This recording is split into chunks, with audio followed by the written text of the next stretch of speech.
I've learned that the best method for healing isn't advice, it's not medication, it isn't even meditation. The true best healing method I can recommend to you is talking to someone. Someone you trust, someone who can listen. You won't feel better immediately, but you will feel some weight lift off of your shoulders. And the lighter the weight becomes, the easier it is to heal. I need you to hear this just as much as I need to say it. I've tried to find ways to cope with grief, pain, and pretty much anything that hurts me. I always excuse my excessive use of video games as a means to socialize because it's easier to socialize online, even though I'm bad at it. But the truth is, it's a safety mechanism. It always has been, but it doesn't always have to be. Think of your safety mechanism. It isn't a bad thing, but it can be unhealthy if you constantly use it to avoid pain.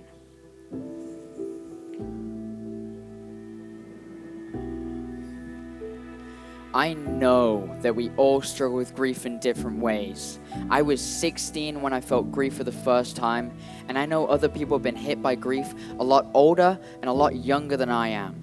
But I'm not trying to tell you how you should and shouldn't process the pain. All I'm saying is that sharing is better than suppressing, and hearing someone else talk about their grief can spark others to do the same.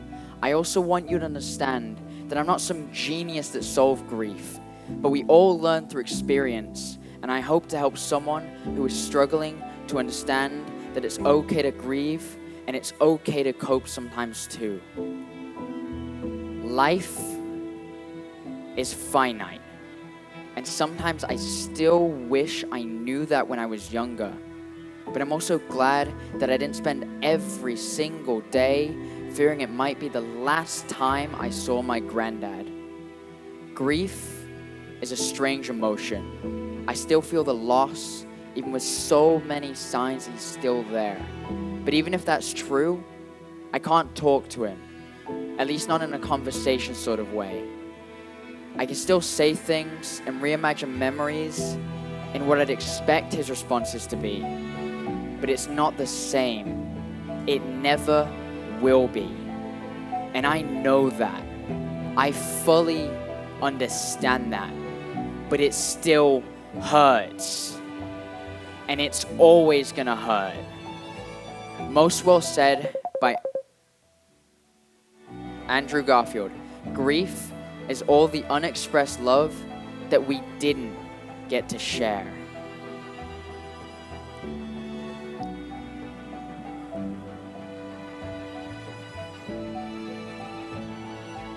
One of the most prominent memories I can think of with my granddad is when I'd visit their house and he'd say to me, "Hello, my bonny lad," which is a Scottish phrase meaning lovely boy.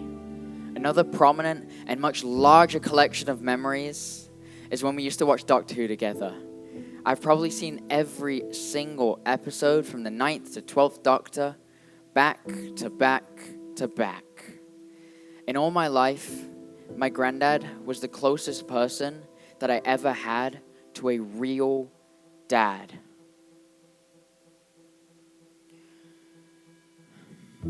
I used to think that my granddad would be there for my graduation from university, at least 4 years from now. That he'd be at my wedding, that he'd meet my kids. I used to think that I'd find some way to make my grandparents live forever, that some new medicine or technology would magically appear. But it didn't. And it didn't have to. I just really, really wanted it to. I really needed it to. So when I found out that he passed away, the very moment that I realized he was gone, I was shattered.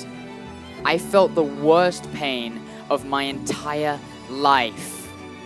And I've had migraines, but this headache lasted for months, even if it didn't constantly hurt.